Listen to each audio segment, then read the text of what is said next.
Welcome back. Everything we've built, the chart, the trigger, the audits, lives in people's heads, and people rotate, get promoted, go on leave.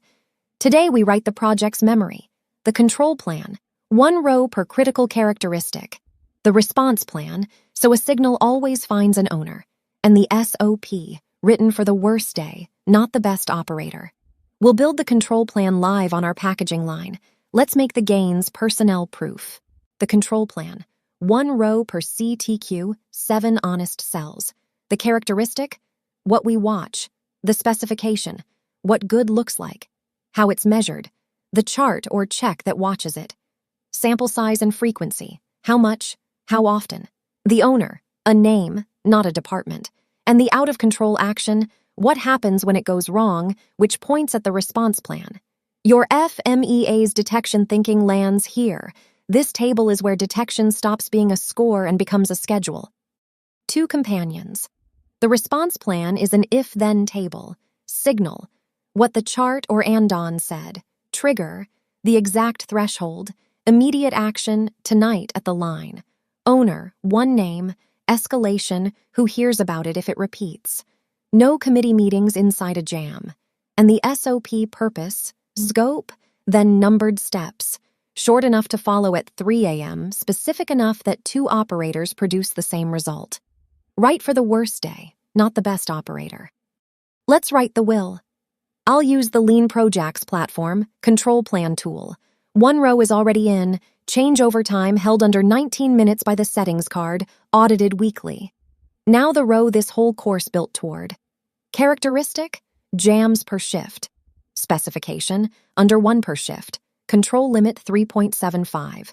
How measured? The C chart, end of every shift. Sample, all shifts. Frequency, per shift. Owner, the shift lid. A name on the line, not a department.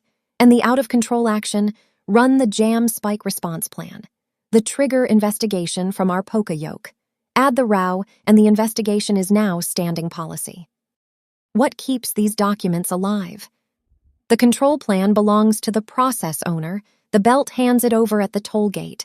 That handover is the closeout. Review it at the layered audits from last lesson. Link the artifacts. Chart, FMEA SOP, so nothing lives in a drawer. And version it.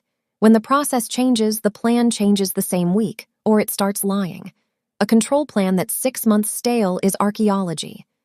Exam drill. Question 1. In which control plan cells does the FMEA's detection thinking show up?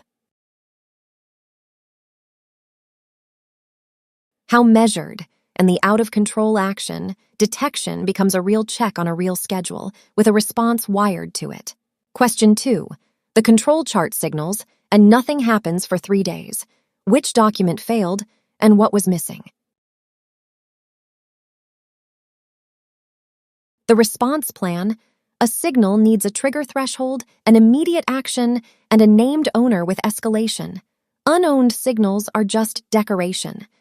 The gains now have a paper trail, watched characteristics, wired responses, and instructions that survive a bad night shift.